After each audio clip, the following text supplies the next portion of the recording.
Hello, everyone. My name is Bon Rideout. I'm the president and CEO of Newfoundland Antiques.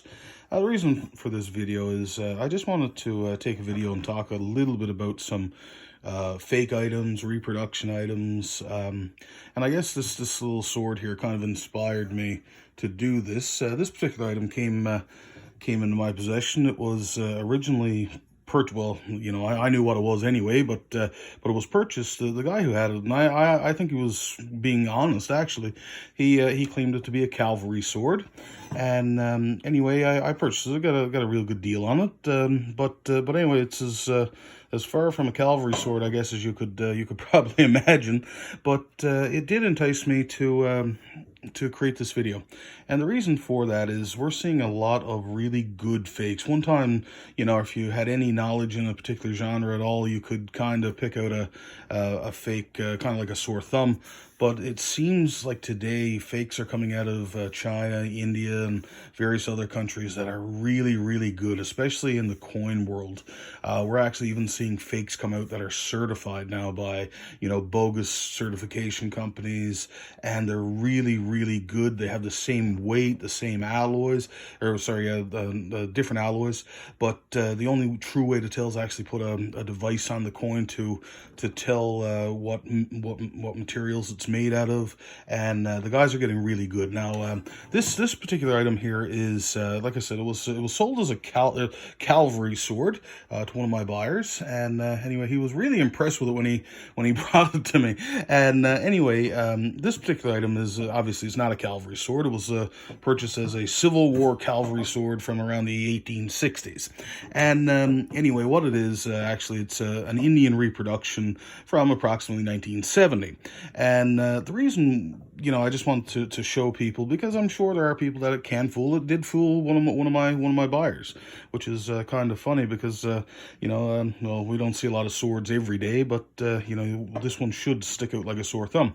So when we're looking for cavalry swords, namely, you would see a maker's mark somewhere around the hilt. This particular sword, as you can see, it's not really, really well done. You can see the gap there. A cavalry sword wouldn't have that. It would. The length is about right for all intents and purposes. And of course, we can see these little designs. Just to use my finger there to see. So like these would have been a little bit more pronounced when it was newer. But anyway, they've worn off. And this would not have been, normally it wouldn't be on a used battlefield sword. In some cases it can be, I guess, but these are really indicative to the Indian market, the stuff that they make for tourists or, ceremonial, tourist trade, even props. People make props for different companies, for movies and what have you.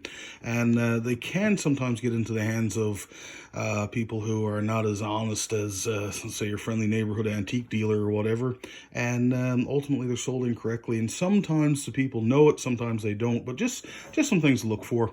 If you notice the brass, all the Indian brass kind of has the same thing with the same age. You can see it's poorly done.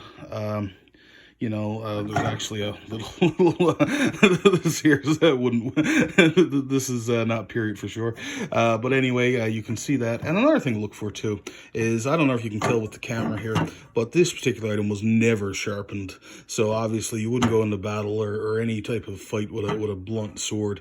And I don't know if it's coming up on the camera very well, but believe me, this was never sharpened. Not in a million years. I'm really pressing hard. And like a sword can get dull, but this one was never sharpened. It just has a blunt edge and has, it's a fairly nice wall hanger, but believe me, it's definitely not a cavalry sword or a sword that ever saw any type of action. So these are just some pointers that I wanted to show people. Normally there would be a maker's mark somewhere. These swords, cavalry swords, were works of art, and people would be proud of them. It would take a long time to make them. The Japanese samurais, for instance, 10,000 folds. This here was probably just made out of one piece of steel that was cut out, and believe me, with any type of stress it would break. And again, if you notice the brass and how it's done, is very, very different to if you had a real sword. So I just wanted to make this video, kind of show some people what to look for so that they don't get fooled. Like I say, some people, they honestly believe that it's a real cavalry sword or what have you. What a lot of people will say is, well, if your hand can fit in it, it was definitely used. Now, my hand's a very big hand, and my hand can even fit in there. But, you know, in this particular case, that's not true. And it's not a bad, it's a horrible gauge to really testify to the validity of an item. But ultimately, what you need to look for is quality, and materials it's made out of, names on the sword, if it was sharpened, if there's dings. There's a host of other things, but this is just a little Swords 101 class, you know, to kind of show you what to look for when you're looking at a reproduction versus a real sword. So I hope it's been helpful. If you like it, please like and share, or you can follow me on Twitter, on Facebook, check out our website, newfoundlandantiques.com, and by all means, stay in touch. If you have any items that you'd like me to appraise or look at, be more than happy to help. So my name is Bon Rideout again, and thank you very much for watching the video. I hope it's been helpful. Thanks. Bye.